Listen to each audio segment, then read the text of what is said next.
First வரும்போது இந்த ட்ரெய்லரும் சாங்கும் பார்க்கல. Very sorry. நாளைக்கு படம் பார்க்க போகிறேன்.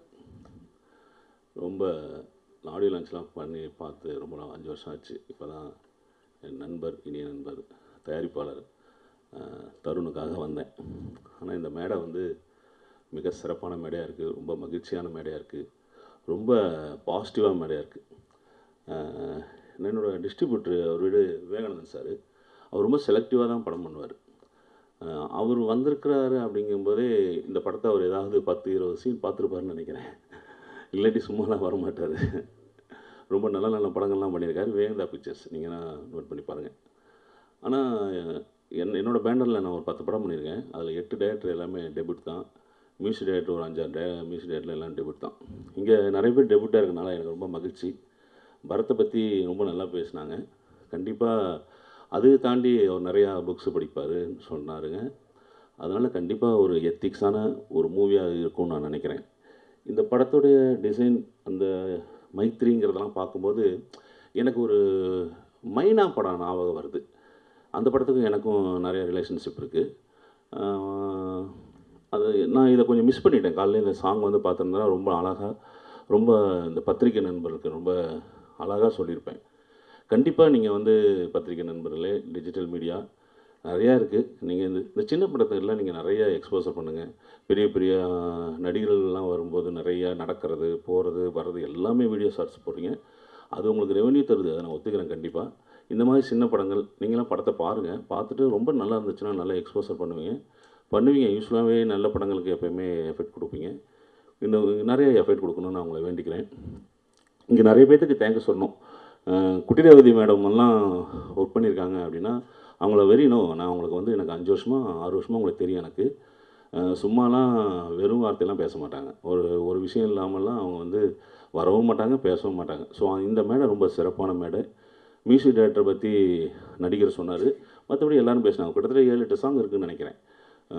அப்போனா அந்த 7-8 சாங் எத்தனை நிமிஷத்தில் இருக்குதுன்னு தெரில. அதெல்லாம் ரொம்ப நல்லா வந்திருக்கா தெரியுது. இதில் நான் பார்க்காதனால நான் எதையுமே பேசலை. ஆனால் ரொம்ப மேடை ரொம்ப பாசிட்டிவான மேடையாக இருக்குது.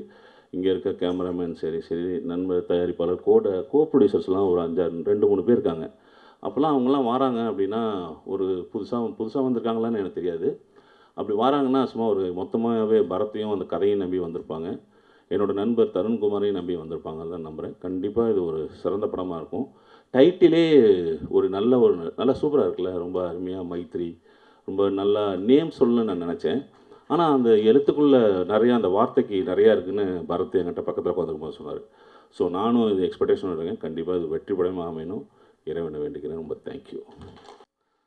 எனக்கு பரத் ரொம்ப வருஷம் பரிச்சயம் இருக்குது. என்ன ஸ்டூடெண்ட்டு ரொம்ப குஷி இருக்குது எனக்கு. என்னன்னா பரத் வந்தால் நான் பார்த்த அப்படின்னா ஃபஸ்ட்டு இன்ஜினியர் ஸ்டடி பண்ணிவிட்டு அப்புறமா என்கிட்ட வந்தார். அவருக்கு நான் நல்ல பேர் பண்ணோம், என்ன பண்ணுறது நான் கேட்டார். அதுக்கு நான் சொல்ல என்ன சொன்னேன்னா, நான் ஃபிலிம் ஃபீல்டு வந்தால் நல்லா பேர் பண்ணலாம்னு சொல்ல. அப்புறமா அவங்க வந்து கிளாஸுக்கு வந்து ப்ராக்டிஸ் பண்ணி அந்த மார்ஷல் ஆர்ட்ஸ் வித் ಡ್ಯಾನ್ಸ್ ಎಲ್ಲ தெரியுமோ. எனக்கு ಭರತ್ ಬಗ್ಗೆ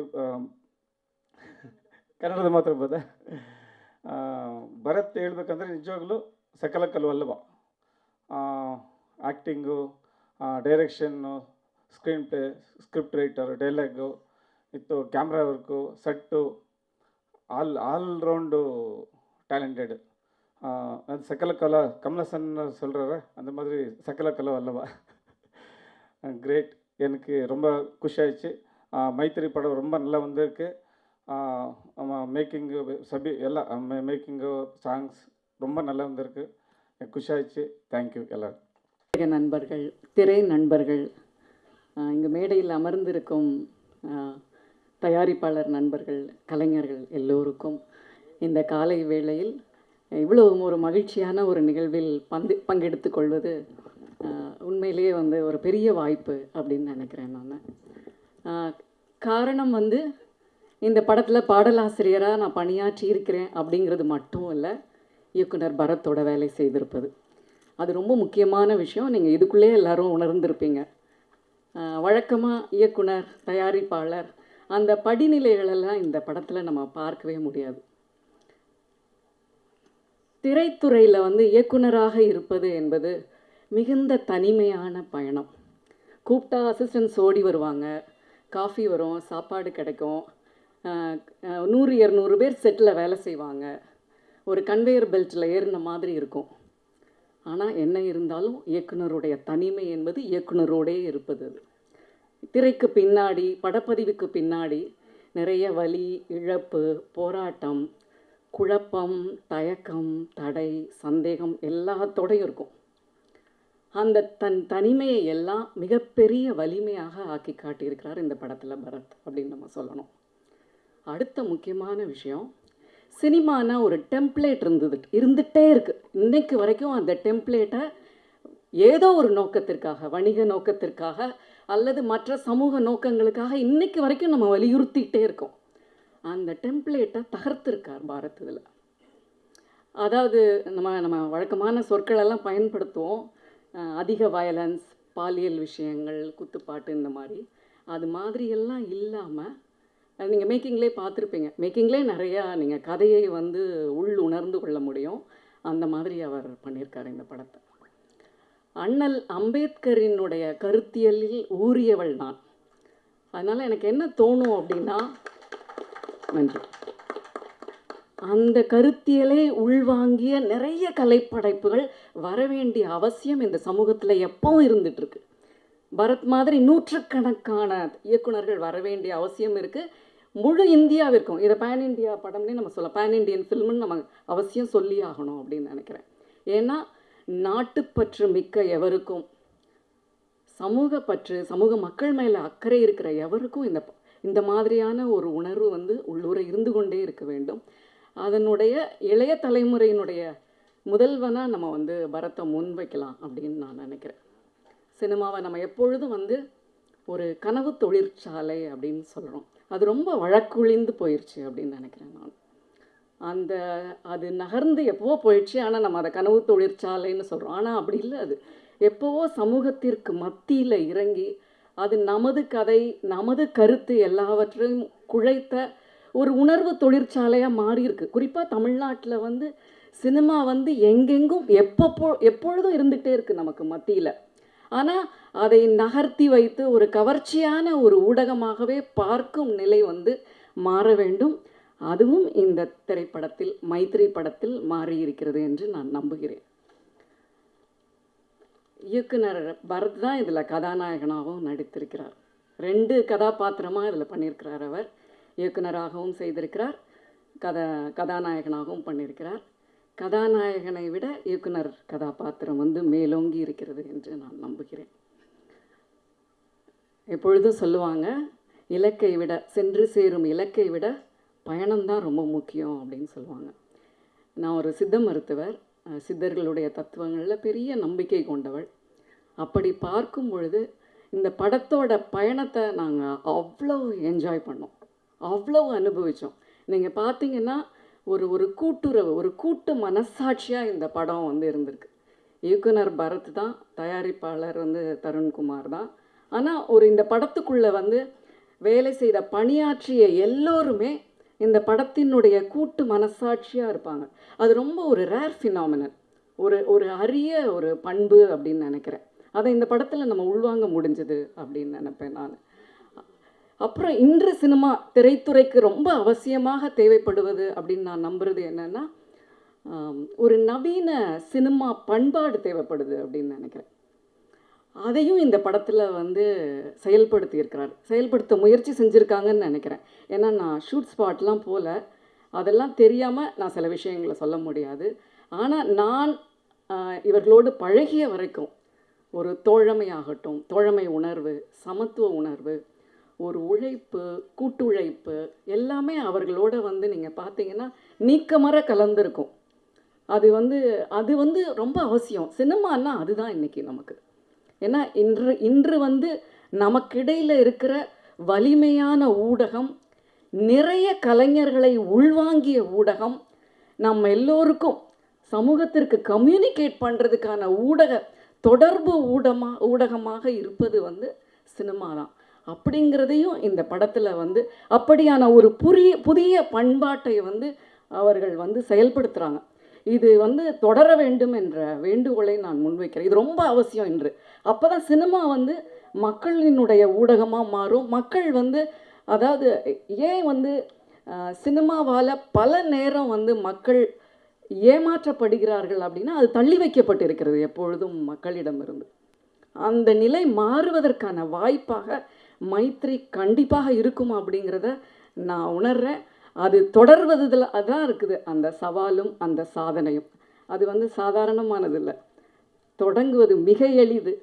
அதை நீண்ட காலத்திற்கு அந்த பண்பாட்டை சமூக பண்பாடாக மாற்றுவது தான் ரொம்ப முக்கியம் அப்படின்னு நினைக்கிறேன்.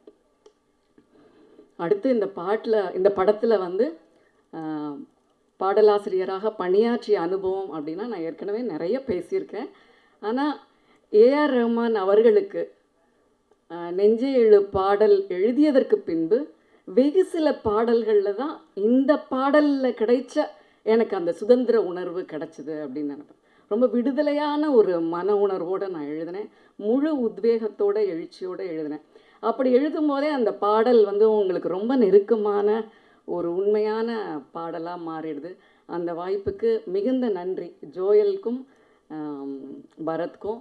ஏன்னா ஜோயல் பாடியிருக்காங்க, பிரியங்கா பாடியிருக்காங்க. ரொம்ப ஒரு உண்மையான ஒரு ஏக்கம் தொனிக்க பாடியிருக்கிறாங்க. நான் உண்மையிலே இந்த படத்தில் பாடல் எழுதிய அந்த ஒரு வாய்ப்புக்காக நான் மிகுந்த நன்றிகளை கூறிக்கொள்கிறேன். நான் ஏற்கனவே சொன்னது போல் பயணம் ரொம்ப முக்கியமானது. எப்படி நம்ம பயணிக்கிறோமோ அதுதான் இலக்கை தேர்ந்தெடுக்கிறது என்ற நம்பிக்கையுடையவள். அப்படி பார்த்தால் நிலம், நீர், காற்று எல்லாம் சேர்ந்து தான் நம்மளுக்கு வந்து தருண்குமார் பாஃப்னாவை இந்த படத்திற்கு அழைத்து வந்திருக்கிறது என்று நான் நம்புகிறேன். ஒரு சரியான தயாரிப்பாளர் வந்து உண்மையிலே வந்து ரொம்ப முக்கியம் ஒவ்வொரு படத்திற்கும். இயக்குனர் வந்து எந்த விஷனில் அந்த படத்தை பார்க்குறாங்களோ, ஏன்னா பரத்குள்ளே வந்து ஒரு ஐடியா இருக்குது. அவர் வந்து அண்ணல் அம்பேத்கரின் கருத்தூரிய ஒரு உள்நிலையிலிருந்து இந்த கதையை ஒரு பெரிய லேண்ட்ஸ்கேப் கொண்டு வந்திருக்கார். எல்லோரும் சின்ன படம் சிறிய படம்னு சொல்கிறாங்க. உண்மையிலே எனக்கு என்னுடைய கற்பனையில் வந்து ஒரு பெரிய லேண்ட்ஸ்கேப் படம். அதை பார்த்து அந்த அனுபவத்திற்குள் நீங்கள் சென்றால்தான் அந்த படம் வந்து உங்களுக்குள்ளே என்ன ரசவாதத்தை பண்ணுது அப்படின்னு நீங்கள் அது உணர முடியும். இந்த ட்ரூ லைஃப் ஈவெண்ட்ஸ் முடிக்கணும் என்னம்மா, ட்ரூ லைஃப் ஈவெண்ட்ஸ் இந்த மாதிரி கற்பனைகள் கதாபாத்திரங்கள் எல்லாம் தாண்டி அதை வந்து உங்களுடைய ரத்தத்தோட எலும்போடு இணைப்பதற்கான பணியை வந்து பரத் செஞ்சுருக்காரு. அவரோட தருண்குமார் பாஃப்னா இணைவதில் நான் பெருமகிழ்ச்சி அடைகிறேன். சார், மூளை முடுக்கெல்லாம் இந்த படத்தை கொண்டு சேருங்கள், மக்களின் மன இடுக்கெல்லாம் இந்த படம் சென்று சேர வேண்டும் என்ற வேண்டுகோளை உங்கள் முன் வைத்து வந்திருக்கும் அனைவருக்கும் என் நன்றியை கூறிக்கொண்டு நிறைவு செய்கிறேன். அனைவருக்கும் காலை வணக்கம். ஆக்சுவலாக நான் இங்கே 2 விஷயம் சொல்கிறதுக்காக வந்தேன். ஒன்று, இந்த படம் எப்படி நாங்கள் ஸ்டார்ட் பண்ணணும். 2வது, என்னோட அந்த நிலைமையில் இருக்கும்போது எனக்கு யார் யார் சப்போர்ட் பண்ணாங்களோ அவங்களுக்கு நன்றி சொல்ல நான் ஆசைப்பட்றேன். படம் எப்படி ஸ்டார்ட் ஆச்சுன்னா, நானும் பரத் சாரும் வந்து போயிட்டு ஒரு இடத்துல உட்காந்து சாப்பிட்டுட்டு ஸ்டுடியோ போய்ட்டு உட்காந்து பேசிகிட்டு இருந்தோம். அப்போது இந்த மாதிரி கதை இருக்குமாம்மா, நீங்கள் கேட்குறீங்களா அப்படின்னாரு.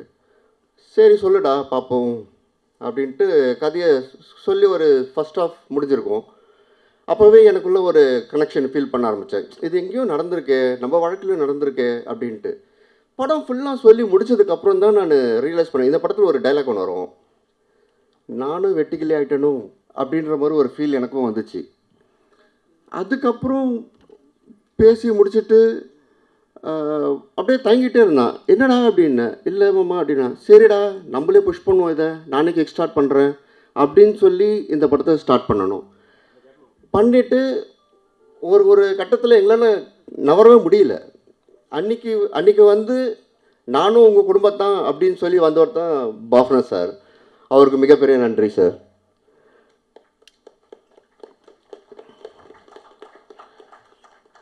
அதுக்கப்புறம் அந்த ஸ்டேஜ்லேருந்து அவர் இவ்வளோ தூரம் கொண்டு வந்து விட்டுருக்காரு.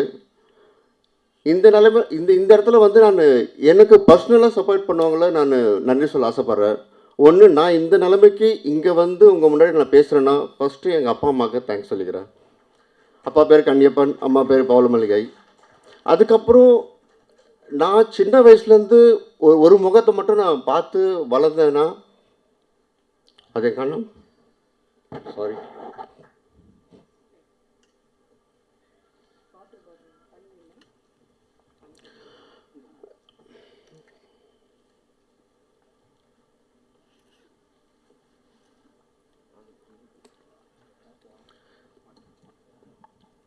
நான் எங்கள் அண்ணனை ரொம்ப மிஸ் பண்ணுறேன். அவர் பேர் விஜயசங்கர். அவர் இல்லைங்க கூட, ரொம்ப நல்ல மனுஷன். நான் எப்போ பண்ணாலும் கேட்பார், எப்படா போகுது படுவோம், எப்படா போகுதுடா படுவோம் அப்படின்ட்டு. அந்த மனுஷன் நான் மிஸ் பண்ணுறேன். எங்கேயாவது இங்கேருந்து பார்ப்பாரு நான் நம்புகிறேன். அதுக்கப்புறம் நான் என்னை சின்ன வயசுலேருந்து நான் என்ன தப்பு பண்ணாலும் சரி, எது பண்ணாலும் சரி, இந்த ஒரு மனுஷன் மட்டும்தான் என்னை வந்து மோட்டிவேட் பண்ணிகிட்டே இருப்பார். அவர் வேறு யாரும் இல்லை, என்னோடய மாஸ்டர் வேலாயுத அங்கிள். அவங்க ஒய்ஃப் காந்திமதி. அவ்வளோதான், இதோட முடிச்சிடுறேன். எல்லோரும் போய் தேட்டரில் படத்தை பாருங்கள், உங்களுக்கு ரொம்ப பிடிக்கும். உங்கள் மனசை நிச்சயம் அது தோடும். எல்லோரும் சப்போர்ட் பண்ணுங்கள். Thank you. Yes, respected dignitaries, press media, digital and TV channel, and my dear friends and family members. Along with this, I also wish my entire crew is here, Maitri crew. So I wish and welcome you all for this audio launch. So basically, சொல்ல போனோன்னா நானும் பரத் அவர் வந்து நண்பர்கள். So காலேஜில் we had met him. அந்த incident ஒரு மாதிரி குண்டகாமண்ணுக்கான ஒரு நோக்கியா 1100 செல்ஃபோன் வச்சுருந்தேன், ரப்பர் பேண்ட் சுற்றி வச்சுருந்தேன். அது காணாமல் போச்சு. 3 months தான் ஜாயின் ஆகி அது காணாமல் போச்சு. அது எங்கே தேடணும் போதோ சார் தான் அப்போ வந்து என்கொயரி பண்ணார். என்ன ஒரு நோக்கியா 1100 மேக்குக்கு என்னை ஒரு பேக்காக நினச்சி 1.5 hour என்கொயரி பண்ணார். அந்த என்கொயரி பண்ணிட்டுக்கப்புறம் தான் அவருக்கு தெரிய வந்தது நான் அவருடைய பெரிய வயசு, என்னோட 2 மாதம் சின்னவர் தான் அவர். ஏன்னா 7th டபுள் கிராஜுவேட் பண்ணியிருக்கேன். So that is usual. So அந்த மாதிரி போய் என்னை கல்ச்சுரலில் உள்ளே கொண்டு வந்து, அவருக்கு எவ்வளோ குருநாதர்கள் இருக்கலாம், எனக்கு குருநாதர் அவர் மட்டும்தான்.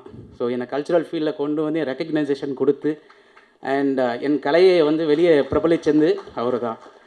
ஸோ அதுக்கப்புறம் காலேஜ் முடிஞ்சது, we both went in different direction. He went in cinema, I went in automotive business. அதுக்கப்புறம் ஒரு 10 வருஷம் கழித்து எனக்கு ஒரு கால் வந்ததுங்க. இந்த மாதிரி மைத்ரின்னு ஒரு படம் எடுக்க போகிறேன், நீ அதில் வந்து ஃப்ரெண்டு கேரக்டர் பண்ணு, காலேஜில் நீ என்ன பண்ணியோ அது இங்கே வந்து பண்ணுன்ட்டார். சரி ஓகே, தட் இஸ் குட் அப்படின்னு சொல்லிட்டு ஆரம்பித்தேன். ஸ்லோவாக நடிகர்லேருந்து அசோசியேட் ப்ரொடியூசராக மாற்றினார். மாற்றிட்டு எல்லோரும் அந்த ஷிப்பில் உட்கார வச்சார்.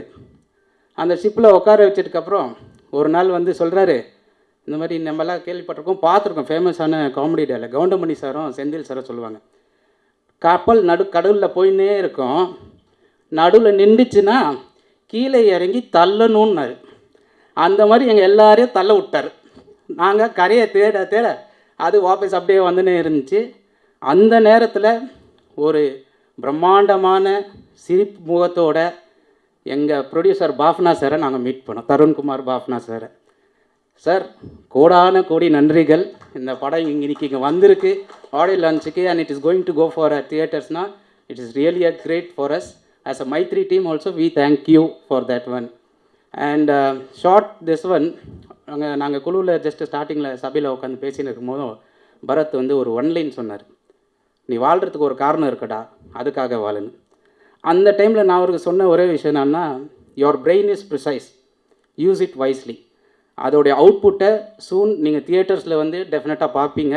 You will enjoy the movie and definitely it will give us a good opportunity and a next success to the next level. And finally I thank Joel brother who has done an extraordinary music. So you will feel that everywhere, wherever you are going to see the clips and all those things. And இதை தவிர்த்து ஒரு சில பேருக்கு நான் வந்து நன்றிகள் சொல்லணுன்னா, என் தகப்பனார் பாபு, என் தாயார் மேரி, அதுக்கப்புறம் எனக்கு இப்போது தாய் ஸ்தானத்தில் இருந்து தகப்ப ஸ்தானத்தில் இருந்து நடத்தி கொண்டு வரும் என்னுடைய மூத்த சகோதரர் Thilakraj Babu, and my moral supporter இளைய சகோதரன் கௌதம் ராஜ் பாபு. அண்ட் இந்த ஃபிலிம் என்டையர்ல இல்லைனாலும் அங்கே இங்கே எனக்கு நல்லா சப்போர்ட் பண்ணி என்னை வந்து ஹெல்ப் பண்ணதுக்கு என் மனைவியார் பிரியதர்ஷினி ஜிடி அவர்களுக்கும் நன்றி தெரிஞ்சிருக்கிறேன். நன்றி, வணக்கம். நிற்கிறதுக்கு காரணமாக இருந்த இத்தனை வருஷமாக என்னை செதுக்கிய அத்துணை இயக்குனர்களுக்கும் இந்த நேரத்தில் நன்றியை தெரிவிச்சுக்கிறேன். இந்த மைத்ரி ஆடியோ லான்ச்சில் நான் இங்கே இருக்க காரணமாக இருக்க என்னுடைய இயக்குனர் அன்பு தம்பி பரத் அவர்களுக்கு இந்த நேரத்தில் நன்றியை தெரிவிச்சுக்கிறேன்.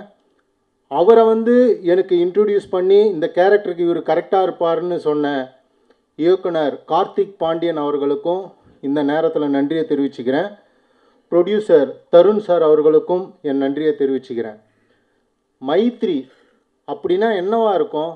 எல்லாரும் ஒரு டவுட்லேயே இருப்பீங்க, இந்த மைத்ரின்ற டைட்டிலுக்கு என்ன அர்த்தமாக இருக்கும்னு.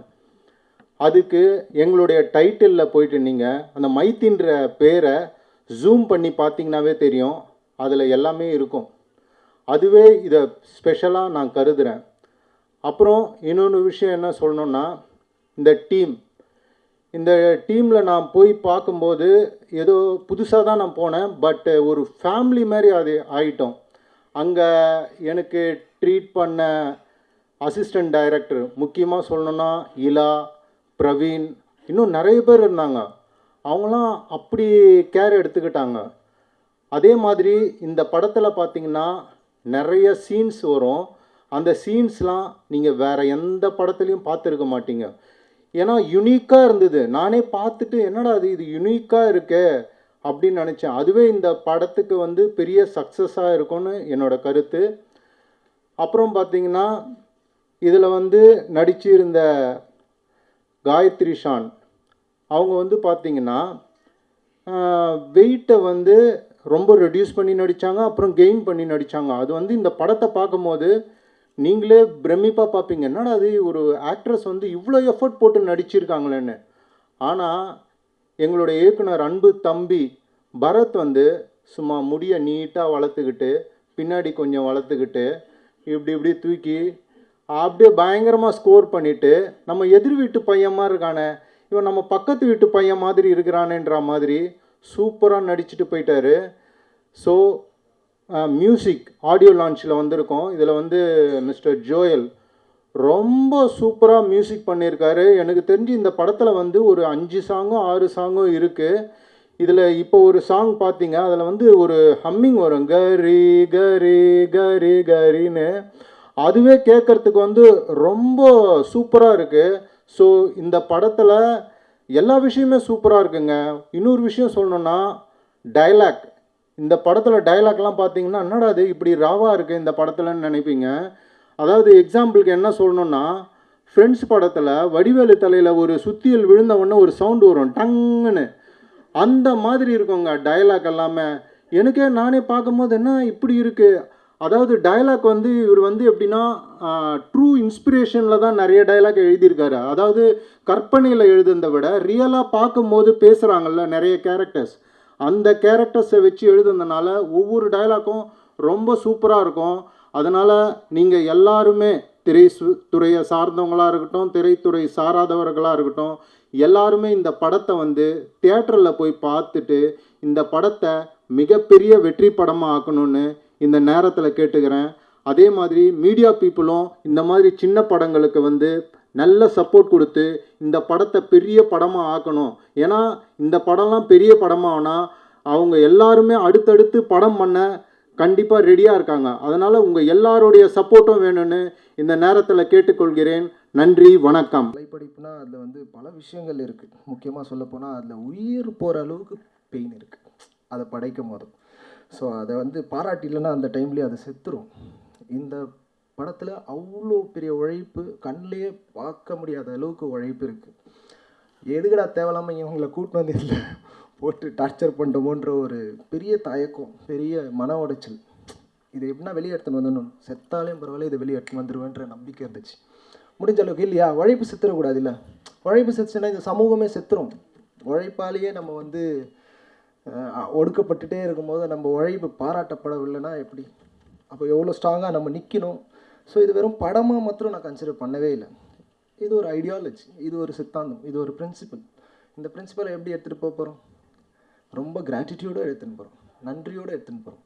அப்போது எல்லாருக்கூடையும் எல்லாருக்கும் சேரும் அப்படின்ற ஒரு நம்பிக்கையோடு எங்கள் ஊரில் எங்கள் சித்தார்த் நகர் பசங்களுக்கு பெரிய நன்றியை தெரிவிச்சுக்கிறேன். ஏன்னா ஷூட்டிங்னாவே அவ்வளோ ஸ்ட்ராங்காக வந்து நிற்பாங்க. சித்தார்த் நகர், கேஜிஎல்இ, காத்தா நகர், இது எல்லாமே வந்து அங்கே இருக்கிற மக்கள் வந்து இந்த கதையை வந்து கதைன்றதை விட எங்களுடைய உழைப்பை வந்து பயங்கரமாக சப்போர்ட் பண்ணாங்க. அப்புறமா Jude Felix hockey academy, Jude sir வந்து அர்ஜுன் அவார்டு வின்னர். நான் போனேன்னா அவர் பின்னாடி அவரை சுற்றி நிறைய பேர் இருப்பாங்க. பட் ஆனால் இந்த படம் சொல்லி அவர் வந்து சப்போர்ட் பண்ண விஷயம். அதுக்கப்புறம் சண்முகம் சார், இவங்கெல்லாம் ஹாக்கி கோச், இவங்க எல்லாருமே ஸ்ட்ராங்காக இது ஹாக்கி சப்ஜெக்டாக இருக்கிறப்போ இதுக்குள்ளே ரொம்ப ஸ்ட்ராங்காக வந்து ஜூட் ஃபெலிக்ஸ் செபாஸ்டின் அவர் அந்த அகாடமிக்கு ரொம்ப பெரிய நன்றி. அப்புறம் டுமேலா, காஸ்டியூம்ஸ் எல்லாம் பார்க்கும்போது இப்படி போடலாம், இது இப்படி தான் இருக்கட்டும், அது ஃபுல்லாகவே இந்தியன் டீம் போடுற காஸ்டியூம்ஸ் எல்லாமே எங்களுக்கு வெறும் தெரில, நான் பேசின விஷயத்துக்காகவா இல்லை இதில் நான் சும்மா லைன் சொன்னதுக்காகவா தெரில, அவ்வளோ பெரிய கான்ட்ரிபியூஷன் பண்ணியிருக்காங்க. அதுக்கப்புறம் அண்ணனுங்க, முக்கியமாக இது போல் சினிமாக்கள் வருதுன்னா அண்ணன்களோட தாக்கம் பயங்கர தாக்கம் இருக்குது. என் கூட உட்காந்து ஒரு 1.5 மணி நேரம் இந்த படத்தை இப்படி தாண்டா இருக்கணும், இது இப்படி பண்ணுறா, இப்படி பண்ணாதாண்டா நம்ம வெளியே வர முடியும், நம்மக்கிட்ட பிஸ்னஸ் இல்லைனா கூட நம்ம இதை போராடிக்கிட்டே இருக்கணும், ஒரு விஷயத்தையும் ரொம்ப கிளியராக சொன்னேன். ரஞ்சித் அண்ணனுக்கு ரொம்ப பெரிய நன்றி. அப்புறம் என்ன சொல்கிறது, இந்த படத்தில் வந்து ரொம்ப ரொம்ப நெருக்கமாக ட்ராவல் பண்ணி இந்த படத்தை இப்படி தான் எடுத்துகிட்டு போகணும் அப்படின்னு எங்கள் சித்தப்பா அவங்க இருக்காங்க. ஏன் அங்கே இங்கே கனெக்ட் பண்ணுறேன்னா, நாங்கள்லாம் ஒரே அலைன்மெண்ட்டில் தான் போகிறோம். பாபா சாஹிபோடைய அந்த அந்த ஒரு பயணத்தில் ஒரு பகுதி இது. ஸோ அதால் இவங்களுடைய ஐடியாலஜி சினிமாவாக மாறுறதுக்கான முழு உழைப்பு போட்டது வந்து இவங்களுக்கும் பெரிய நன்றியை தெரிவிச்சுக்கிறேன். ஏன்னா இங்கே நிற்கிறதுக்கான ஒரு மெயின் பேஸே அதுதான். அப்புறமா என் குருநாதர், எனக்கு 3 குருநாதர் இருக்காங்க ரொம்ப ஸ்ட்ராங்காக. இவர் வந்து சாம்ராஜ் மாஸ்டர்னு, இந்த 40,000 ஸ்டூடெண்ட் இருக்காங்க. கன்னடா சினிமாவில் இவரை தெரியாத ஆளே இல்லை. இவர் ஸ்டூடெண்ட்ஸ் தான் எல்லா படத்துலேயும் இருப்பாங்க. ஸோ அதுலேருந்து வந்தது தான் நானும். ஸோ தேங்க்யூ மாஸ்டர், எவாக்லும் முறையில் மிஸ். அப்புறம் என்னுடைய குருநாதர், ரொம்ப முக்கியமான குருநாதர், காலையில் தூங்கி எழுந்துச்சுனாவே 10 வருஷத்துக்கு முன்னாடி இங்கே சினிமாவை தேடி வரும்போது எங்கள் மாமா பையன் எங்கள் சுரேஷ் அண்ணன் தூங்கி எழுந்துச்சுனா இட்லி இருக்கும் தலைமோட்டில், இதுதாண்டா சினிமா, இப்படி தாண்டா பண்ணோம், லைவாக பண்ணோம், உண்மையாக பண்ணோம், சும்மா ஃபேண்டசின்னு சொல்லியெல்லாம் பண்ண தேவையில்லை, உண்மையான கதையை போனால் அது மக்களுக்கு ரீச் ஆகும்னு சொல்லி கொடுத்த சுரேஷ் அண்ணன் நன்றி. அதுக்கப்புறம் சுப்ரமணியம் சிவா சார், வாய்ப்பு அவ்வளோ ஈஸியாக வந்துடாது. சிவா சார் வந்து அவர் கொடுத்த வாய்ப்பும் சரி, ஒரு போஸ்ட் ப்ரொடக்ஷன் ஒர்க்கு அதுக்குள்ளே இன்வால்வ் பண்ண வச்சதும் சரி, ரொம்ப வருஷமாக அவர் கூட ட்ராவல் பண்ணி நிறைய விஷயத்தை கற்றுன்னு இருக்கேன்.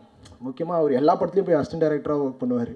படம் பண்ணிட்ட பிறகு கூட போய் வெற்றிமாறன் சார் படத்தில் எந்த படத்தில் போனாலே சிவா சார் இருப்பார். அது நான் ஒன்று பார்ப்பேன், இவர் படம் பண்ணிட்ட பிறகு ஏன்டா இங்கே போய் ஒர்க் பண்ணுறாருன்னா, ஒன்று ஃப்ரெண்ட்லியாக போய் ஒர்க் பண்ணணும், இல்லைனா அவர் கற்றுக்கிறதுக்கு ஒர்க் பண்ணணும். ரெண்டுமே ஆரோக்கியமான விஷயமே, ரெண்டுத்தையும் அப்படியே கிராப் பண்ணியிருக்கேன். ஸோ அந்த மாதிரி சிவா சாருக்கு ரொம்ப பெரிய நன்றி தெரிவிச்சுக்கிறேன். அதுக்கப்புறம் ரொம்ப முக்கியமாக ஒரு ப்ரொடியூசர் ஒரு காசு அவ்வளோ ஈஸியாலாம் வந்துடாது.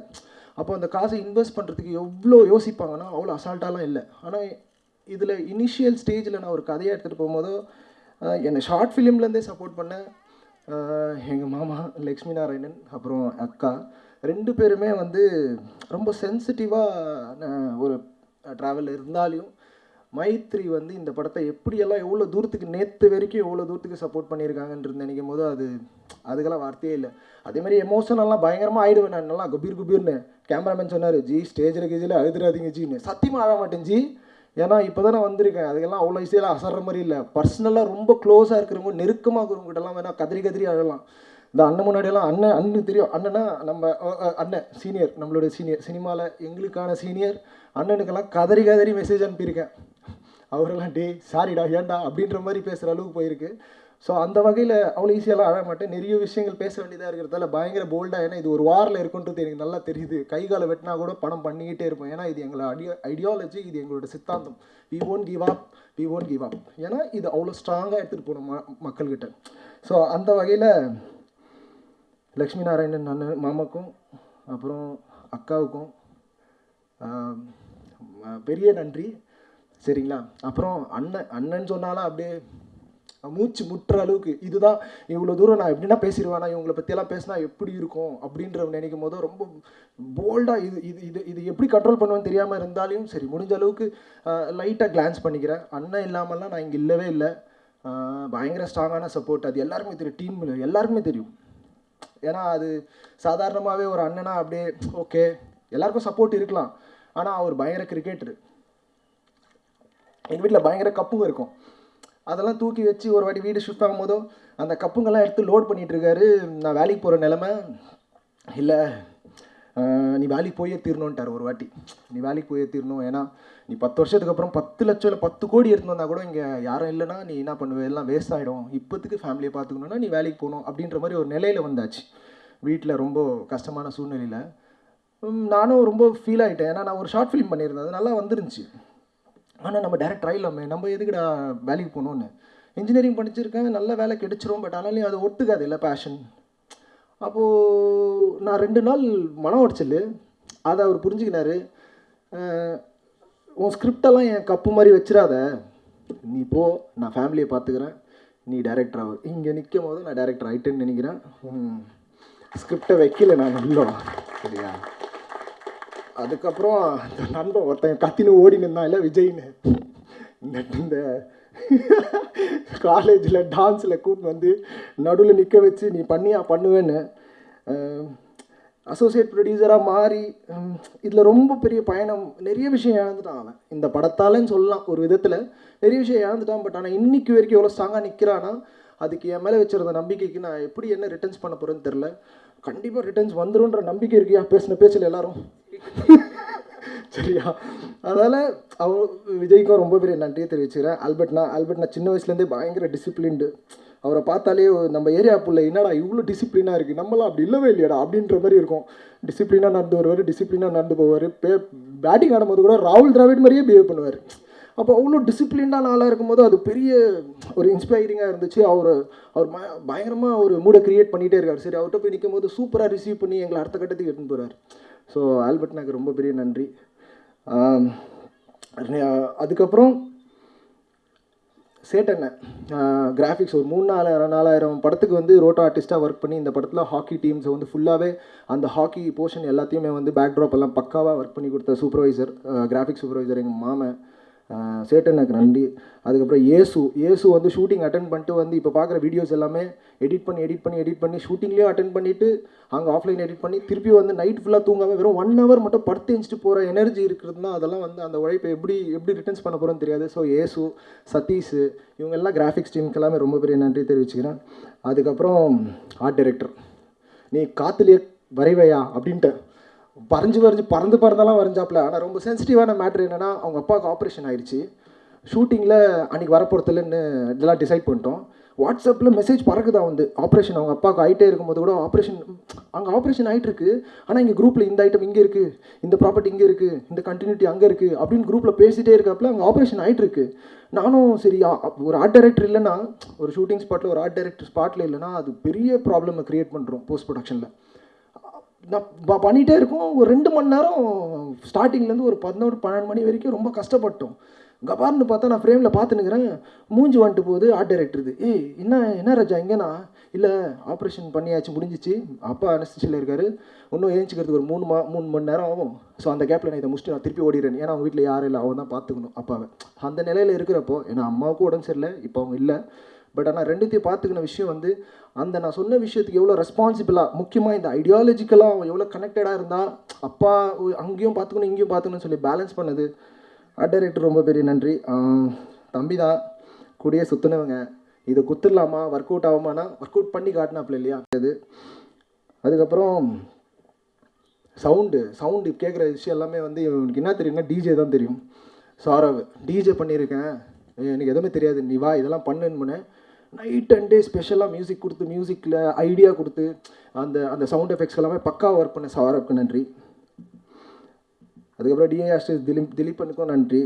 மேக்கப் ஆர்டிஸ்ட் பூஜா தீதி, குழந்தை பிறந்துட்ட பிறகு கூட ஷூட்டிங் ஸ்பாட்டில் வந்து எப்படி சொல்கிறதுனே தெரியாது, கை குழந்தையாக இருக்கும்போது கூட அவங்க கை குழந்தை இருக்கும், பட் ஆனாலும் வீட்டில் விட்டு வந்து நைட் அண்ட் டே என் கூட வந்து அது ஒர்க் பண்ணது ரொம்ப பெரிய நன்றியை தெரிவிச்சுக்கிறேன் தீதி, தேங்க்யூ தீதி. அதுக்கப்புறம் என் பர்சனல் அசிஸ்டண்ட்டாக என் கூட கிட்டத்தட்ட உடம்பு சரியில்லைனா என் கூட ட்ராவல் பண்ணி என்னை பார்த்துக்கினேன் விஜய் நன்றி விஜய். அதுக்கப்புறம் அசிஸ்டன்ட் டைரக்டர்ஸ், முக்கியமான second assistant directors Sridhar, Shivangi ரொம்ப நன்றி. ஸ்ரீதர்னா என் சின்ன வயசு ரோல் பண்ணுவேன், அவனுக்கும் ரொம்ப பெரிய நன்றி தெரிவிச்சுக்கிறேன். அதுக்கப்புறம் அசோகனா, இந்த ஆள் மட்டும் இல்லைன்னா சத்தியமாக நாங்கள் எல்லாம் இங்கே இல்லவே இல்லை. அசோகனா நடுவில் 2-3 பேர் சொல்லியிருக்கேன். அசோகனா இல்லைன்னா இல்லவே இல்லை. யாரை பார்த்தாலையும் போய் காசு கேடுங்க, எங்கள் படம் பண்ணோம், நீங்கள் வாங்க இந்த படம் பாருங்கள். அவங்க வீட்டில் போய் அவர் பாத்ரூமில் இருந்தால் கூட தட்டி எப்படின்னா வாங்கி வந்துடுவார். வாங்க, நான் சும்மா சொல்லுவேன், நான் இந்த லொக்கேஷன் அந்த மண்டபம் பெருசாக இருக்கும், கபார்னு உள்ளே போந்துடுவார். போய் அவங்க ஓனர் வீட்டுக்கே போயிடுவார். சார் எங்களுக்கு ஷூட்டிங் வேணும் சார்ன்ட்டு காலையில் 6 மணிலேருந்து ஃபாலோ பண்ண ஸ்டார்ட் பண்ணுறாரு. அவருக்கு அவ்வளோ ஆர்வம். இது இப்போ இல்லை, என்னோடய ஃபர்ஸ்ட் ஷார்ட் ஃபிலிம்லேருந்தே அவர் பண்ணியிருக்காரு. அசோகனாக்கு ரொம்ப பெரிய நன்றி. அதுக்கப்புறம் என்னோடய அசிஸ்டன்ஸு, முக்கியமான அசிஸ்டன்ஸு ராபின் இன்னைக்கு இல்லை, பயங்கர ஃபீலிங் அது, அவன் ஷூட்டில் இருக்கான். ராபினுக்கு ரொம்ப நன்றி. ராபின் ஒரு ஸ்பெஷல் விஷயம் என்னென்னா, ஷூட்டிங் டைமில் சாப்பிடவே மாட்டான், ஜூஸ் மட்டும் தான் குடிப்பான். ஏன்னா இன்றைக்கி சாப்பிட்டேன் ராபின், இல்லை நான் சாப்பிட்டா ஷூட்டிங் ஸ்பாட்டில் பாத்ரூம் வந்துச்சுன்னா என்ன பண்ணுறது, அதெல்லாம் நான் சாப்பிட வேணான்னு நினைக்கிறேன். ஸோ அதெல்லாம் அப்படியெல்லாம் கூட ஒர்க் பண்ணுவாங்களான்ற அளவுக்கு எனக்கு ஃபீலிங் ஆகி போச்சு. என்னடா நம்ம குடும்பம் கொடுக்குறேன். அதுக்கப்புறம் டேனி ப்ரோ ஷூட்டிங் ஸ்பாட்டில் பொத்துன்னு கீழே வந்துட்டார். 4 நாளாக கண்டினியூஸாக ஒர்க் பண்ணி ஆனாலே மறுநாள் வந்து ஸ்ட்ராங்காக நிற்கிறாப்புல. அவருக்கும் ஒரு பெரிய நன்றியை தெரிவிச்சுக்கிறேன். அப்புறம் ரொம்ப முக்கியமான விஷயம், லிரிசிஸ்ட்டுங்க. இது வந்து ஒரே ஆள்கிட்ட நம்ம எல்லா பாட்டும் எழுதுறோமானா இல்லை, இது பல விஷயமா இருக்குது. சில விஷயங்கள் வந்து சாங்காக கன்வெர்ட் பண்ணால் நல்லாயிருக்கும். ஏன்னா எல்லா விஷயத்தையும் எல்லாத்துலேயுமே எக்ஸ்பிளைன் பண்ணிட முடியாதுன்ற ஒரு விஷயம் இருந்தது. ஸோ பர்டிகுலர் போர்ஷன்ஸ் எல்லாமே வந்து முக்கியமான ரைட்டர்ஸ் கூட ஒர்க் பண்ணிட்டு பிளான் பண்ணி பக்காவாக அவங்கவுங்ககிட்ட கொடுத்துட்டே வந்துட்டே இருந்தேன். ஸோ அதெல்லாம் ரொம்ப ஸ்ட்ராங்கான ஒரு பிளானிங்காக இருந்துச்சு. அதில் குட்டிரேவதி மேடம் சொல்லவே தேவையில்லை, அவங்களோட பங்களிப்பு ரொம்ப பெருசு. யுகபாரதி அண்ணன் ரொம்ப அசால்ட்டாக என்ன அப்படி வந்தார், எழுதினார், சரிப்பா ஓகேப்பான்ட்டு போயினே இருந்தார்.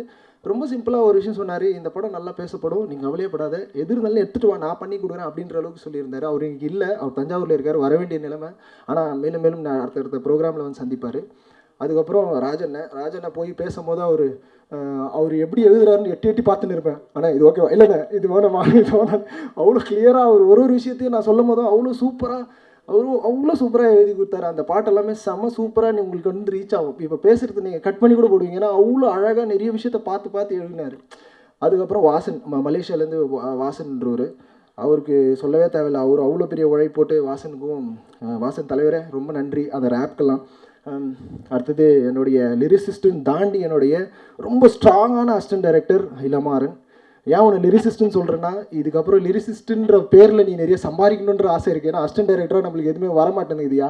ஸோ லிரிசிஸ்ட்டாக நீ வளர்ந்துரு, கூட அசிஸ்டன்ட் டைரக்டராக போய் அப்படியே டைரக்டர் ஆகிடு, சரியா? அதுக்கப்புறம் மியூசிக் டைரக்டர் சொல்லவே தேவையில்லை. இந்த ஆள் வந்து எதுக்கு கண்ணாடி போட்டேன்னா, ஒரு நாள் கண்ணாடி எடுத்துட்டாப்புல, எனக்கு நான் போட்டு பார்த்தேன், ஒன்றுமே தெரிலனா அதுக்கு தான் நான் ஒரு வாட்டி கண்ணாடி காணாமல் போயிடுச்சு. அவர் என்னன்றாருன்னா, அது என்னோடய செகண்ட் ஐ அப்படின்றாரு. கண்ணாடி நான் பார்க்குறேன், என்னடா எப்படின்னா அவர் விரலாம் இவ்வளோ பெருசாக வீங்கி போயிருக்கு.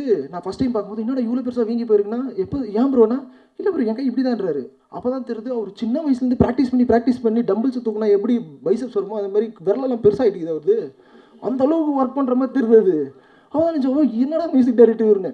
எக்ஸ்ட்ரானரி மியூசிக் போட்டு, அதுவும் ரொம்ப க்ளோஸாக ஒரு பிரதர். எனக்கு இந்த படத்தை வந்து என் படத்தை ரொம்ப தெளிவாக காட்டினது வந்து மியூசிக் டைரக்டர் தான். ஜுவல் ப்ரோ நேற்று கூட இந்த ட்ரெய்லருக்கு மியூசிக் எங்கே போட்டார்னா, அவர் பஸ்ஸில் வரும்போது போட்டு அனுப்புனார். 5:30 மணிக்கு அவுட் எடுக்கிறோம். ஸோ அது ரொம்ப பெரிய ஒர்க்குன்னு நினைக்கிறேன். ஏன்னா கண்டினியூஸாக பிஸி அந்த ஆள், பிடிக்கவே முடியல. நானும் நேற்று ராத்திரி கம்போஸ் பண்ணது காலையில் மட்டும் வந்த பிறகு தான் அவுட் எடுத்தோம். அதுக்கு இந்த படம் ஃபுல்லாகவே நீங்கள் பார்த்தீங்கன்னா நல்லா தெரியும். இன்றைக்கி சத்தியமாக அவர் வந்து தமிழ் சினிமாவில், இந்திய சினிமாவில் ரொம்ப முக்கியமான மியூசிக் டைரக்டராக வருவார்ன்ற நம்பிக்கை இருக்குது, அதில் டவுட்டே இல்லை. அப்புறம் என் கேமராமேன், அவர் தான் சொன்னேன்னா எமோஷன் ஆயிடுவேன். அவர் சொல்லுவார், ஜி ஸ்டேஜில் நான் எழுதுறாதீங்க ஜின்னு. ஏன்னா ஷூட்டிங் ஸ்பாட்டில் வந்து கேமரா வந்து ரொம்ப முக்கியம். கேமராமேன் எவ்வளோ முக்கியம்னா, கேமராமேன் தானே சினிமா, ஆனால் அவர் இருக்கிறதே தெரியாது. சும்மா கேமரா இல்லை ஜி அப்படின்னா ஜி அப்படின்னு ஒரு கண்ணிலேயே நாங்கள் பேசிப்போம். அந்த அளவுக்கு எவ்வளோ கனெக்டடாக இதுக்குள்ளே ட்ராவல் பண்ணியிருக்காருன்னா, அவ்வளோ கனெக்டடாக ட்ராவல் பண்ணியிருக்காரு. அது சாதாரண கனெக்ஷனே இல்லை. ஃப்ரம் ஷார்ட் ஃபிலிம் என்னுடைய சினிமாவை ரொம்ப தெளிவாக, ரொம்ப கிளியராக இப்படி தான் பண்ணலான்றது எவ்வளோ பொறுமையாக, நான் ரொம்ப பொறுமைசாலின்னு நினைப்பேன். ஆனால் என்னை விட பயங்கர பொறுமைசாலி அந்த ஆள். இப்போ கூட பாருங்கள், ஒரு சைலண்ட்டாக அந்தளவுக்கு பயங்கர பொறுமையாக ஷூட்டிங் ஸ்பாட்டில் இது வரைக்கும் நான் யார் மேலேயும் கோவப்பட்டு பார்த்ததே இல்லை. நான் கூட கத்தி நிற்பேன் அங்கே இங்கேன்னு, கோவப்பட்டதே இல்லை. எப்படி அவர் அதை ஹேண்டில் பண்ணுறாருன்றது நானும் எவ்வளோ வாட்டி அனலைஸ் பண்ணியிருக்கேன். பட் ஆனால் அது பொக்கிஷமாக எனக்கு வந்தது வந்து இன்றைக்கி இந்த சினிமா இப்படி இருக்குன்னா அதுக்கு முதல் காரணம் என் கேமராமேன் மட்டும்தான். நன்றி ஜி, ரொம்ப நன்றி. அப்புறம் இந்த டிசைன்ஸ் எல்லாம் பார்க்குறீங்கல்ல, சிவராமன் வந்திருக்காரா, நீங்கள் மேடையில் உட்கார வைக்கணும்னு நான் சொல்லியிருந்தேன். பட் ஆனால் அது அவர் மேலும் மேலும் நிறைய நீங்கள் அவரோட டிசைன்ஸ் பார்ப்பீங்க, ஆச்சரியமாக இருக்கும். நீங்கள் அவரை பார்த்தீங்கன்னா நீங்கள் ஆச்சரியப்படுவீங்க. சத்தியமாக சொல்கிறேன், இங்கே ப்ரெஸ் மீடியா நீங்கள் போகிறதுக்கு முன்னாடி அவர் ஒரு வாட்டி பார்த்துட்டு போங்க. ஏன்னா இந்த டிசைன்ஸ் எல்லாமே அவர் தான் பண்ணார். அது ஏன் எப்படி பண்ணார், என்ன பண்ணாருன்றது நீங்கள் அவரை நீங்கள் பர்சனலாக சொல்கிறேன்.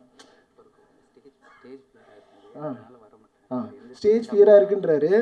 ஆனால் அவரை பார்த்தா நீங்கள் ஃபியர் ஆகிடுவீங்க. எப்படி இதை க்ரியேட் பண்ணி, ஏன்னா அவரை பார்த்தா சத்தியமாக ஆச்சரியப்படுவீங்க. நான் ப்ரெஸ் மீடியா கிட்ட கிளியராக சொல்கிறேன், அது உங்களுக்கு ரைட்டிங்க்கு பயங்கர ஹெல்ப்ஃபுல்லாக இருக்கும். எப்படி இந்த பர்சன் எப்படி இந்த டிசைன்ஸ் எல்லாம் பண்ணாருன்னு.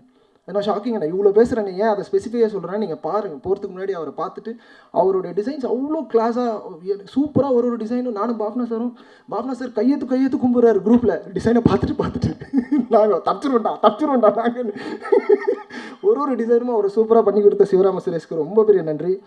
அதுக்கப்புறம் காயத்ரி ஷான் சொல்லவே தேவையில்லை, உங்களுக்கு நல்லா தெரியும். காயத்ரி ஷானோட பெர்ஃபார்மன்ஸு, இந்த படத்துக்கு வெயிட் ரிடக்ஷன் இன்க்ரீஸ் அவ்வளோ கஷ்டப்பட்டாங்க. அவங்க இன்க்ரீஸ் பண்ணுறதுக்கும் கஷ்டப்பட்டாங்க, டிக்ரீஸ் பண்ணுறதுக்கும் கஷ்டப்பட்டாங்க. ரொம்ப முக்கியமாக சொல்ல போனால் காலையில் 12 மணிக்கெல்லாம் இன்க்ரீஸ் ஆகணுன்றதுக்காக 12 மணிக்கெல்லாம் பிரியாணி சாப்பிட சொல்லியிருக்கேன். 1க்கு 2 இல்லை 3 கூட சாப்பிட்ருக்காங்க. அந்த அளவுக்கு ஒர்க் அவுட் பண்ணி இன்க்ரீஸ் பண்ணி திருப்பி டிக்ரீஸ் பண்ணுறதுக்கும் ஒரு 6-7 மாதம், ஒரு 10 மாதம், கிட்டத்தட்ட 1 வருஷம்லாம் வெயிட் பண்ணியிருந்தோம் ஒரு போர்ஷனை ஷூட் பண்ணுறதுக்கே. அந்த அளவுக்கு பெரிய உழைப்பை போட்டு இந்த படத்தை வந்து பயங்கர கிளாஸாக அந்த ஸ்க்ரீனில் வந்து அந்த ப்ரெசன்டேஷன் வரணும். அந்த ப்ரெக்னென்சி சீக்வன்ஸ் எல்லாம் பக்காவாக, அந்த ஃபேஸு, இந்த ஹார்ம்ஸ் எல்லாமே பக்காவாக நல்லா அந்த ஒரு ஸ்ட்ரக்சர் கரெக்டாக ஃபில் ஆகணும் அப்படின்றதுக்காகவே ஒரு 6-7 மாதம் நாங்கள் சாப்பிட வச்சு அப்படியெல்லாம் ட்ரை பண்ணோம். அதெல்லாம் பெரிய ஒரு உழைப்பு. ஏன்னா அவங்க அதுக்காக அவங்க ரொம்ப ஃபீல் பண்ணிட்டாங்க, இதெல்லாம் எனக்கு வாய்ப்பெல்லாம் வராத போயிடுமான்னு. நான் சொன்னேன், கண்டிப்பாக இதெல்லாம் வாய்ப்பு அப்படியெல்லாம் இருக்கவே இருக்காது. உங்களுக்கு நம்பிக்கை இருந்தால் பண்ணுங்கன்னா நம்ம நார்மலாக பண்ணலான்னு. ஆனால் அதை அவங்க நம்பி அதை அக்காம்ப்ளிஷ் பண்ணி அதை இன்றைக்கி நம்ம கூட காட்டுறாங்கன்னா அவ்வளோ பெரிய உழைப்பு. நானும் கேமராமேன்லாம் ஷூட் பண்ணே இருக்கும்போது பார்ப்போம், அவ்வளோ சுவாரஸ்யமாக அவங்க பண்ணியிருப்பாங்க. அப்பயே தெரிஞ்சிடும் இது செம்மையாக ஒன்று ஒர்க் அவுட் ஆகிருக்கடான்னு. அதுக்கப்புறம் இந்த படம் நான் இவ்வளோலாம் முக்கி பேசினா கூட இதெல்லாம் அவ்வளோ எதுவுமே இல்லை. இன்றைக்கி வர சினிமாக்கள் முன்னாடி இந்த படம் ஒன்றுமே இல்லை. ஏன்னா நான் முக்கி பேசலாம், இங்கே இருக்கிறவங்க எல்லாருக்கும் கை தட்டலாம், என்ன வேணால் பண்ணலாம். ஆனால் இந்த படம் வந்து ஒரு பாதியில் ஸ்டக்காகி நிற்கும் போது வந்து இது செத்து போச்சு, ஆல்மோஸ்ட் செத்துருச்சு. எல்லாருமே நினச்சிருப்பாங்க செத்துருச்சு என்னன்னு. அது இப்படி நம்ம விட்டுருவோமா, நம்ம தான் அங்கங்கே தேடினே இருக்கிறோமே. அப்போது இந்த படத்தை போட்டு காமிச்சு பாதி ஆஃப் பெட்டாக இருக்குது. அந்த படம் படமாகவே இல்லை, ஒரு லிமிட்டடாக. அதனால் அது ஒரு கோர் ஐடியா வச்சுருந்துச்சு. இந்த படம் போடும்போது இவர் வந்து நன்றி வந்து ரங்கா பிரதருக்கும் கார்த்திகேயனுக்கும் சொல்லணும். போட்டு காமிக்கும் போது டக்குன்னு இவர் வந்தார். இவரை பார்த்த உடனே ஐயோ இவர் கேன்றுவாரோ, அப்படின்ட்டுருவாரோ, ஹிந்தியில் பேசிடுவாரோ, மாலம் குச்சினை அப்படின்ட்டுருவாரோன்ட்டு. என்னடா பார்த்தா அவர் என்னை விட சூப்பராக தமிழ் பேசுகிறாரு. ஏன்னா இவரு என்னோட சூப்பராக. அப்புறமா அந்த சீன் எக்ஸ்பிளைன் பண்ணாத, அந்த டைலாக், இந்த டைலாக் அப்படின்றாரு. இப்படின்னு எடுத்த உடனே இந்த படத்தை நான் எடுக்கிறேன், நம்ம பண்ணலாம் அப்படின்னு சொன்னது அன்னைக்கு தான் இந்த படம் வந்து எனக்கு தெரிஞ்சு இந்த உழைப்புக்கெல்லாம் பெரிய ரெஸ்பெக்ட் கிடைச்சதுன்றதை நான் நினைக்கிறேன். அந்த ரெஸ்பெக்ட்க்கு ரொம்ப பெரிய நன்றி sir. That is the biggest thing ever Tamil cinema can see, because you respected our work, which I can tell wholeheartedly from whole Maitri crew will be like thankful to you till we die, because அது பெரிய respect. அது எங்களுடைய உழைப்புக்கு அன்றைக்கி கிடைச்ச recognition. அன்றைக்கி ஏந்திரிச்சு இது நம்ம பண்ணலாம், சூப்பராக இருக்குன்னு சொல்லி இன்றைக்கி வரைக்கும் அவ்வளோ ஸ்ட்ராங்காக கூட நின்று இந்த படத்தை தேட்டருக்கு எடுத்துன்னு வர்றாரு. அது சொல்லவே தேவையில்லை, அவ்வளோ பெரிய உழைப்பு. அப்புறம் இந்த படத்தை நாங்கள் என்ன இருந்தாலும் இந்த படம் வந்து ஒரு காலகட்டத்தில் அப்புறம் கொசு அடிக்கிற மாதிரி ஆகிடும். ஆனால் கொசு அடிக்காத கூடாது ஜோனான்னு ஒருத்தர் பேசினே இருப்பார். ஃபோன் பண்ணிட்டு நைட் 2 மணி வரைக்கும் அங்கே போடு, இங்கே போடு, இதை பண்ணலாம், அதை பண்ணலான்னு. நான் போக சொல்கிறேன், இன்னும் நிறைய விஷயங்கள் இருக்குது. இந்த படம் எவ்வளோ தூரத்துக்கு என்ன மாதிரியானாலும் அப்ஸ்ட்ரீம்ஸ் எல்லாம் பார்த்துச்சு. ஆனால் அப்ஸ்ட்ரீமில் எல்லாத்துலேயுமே வந்து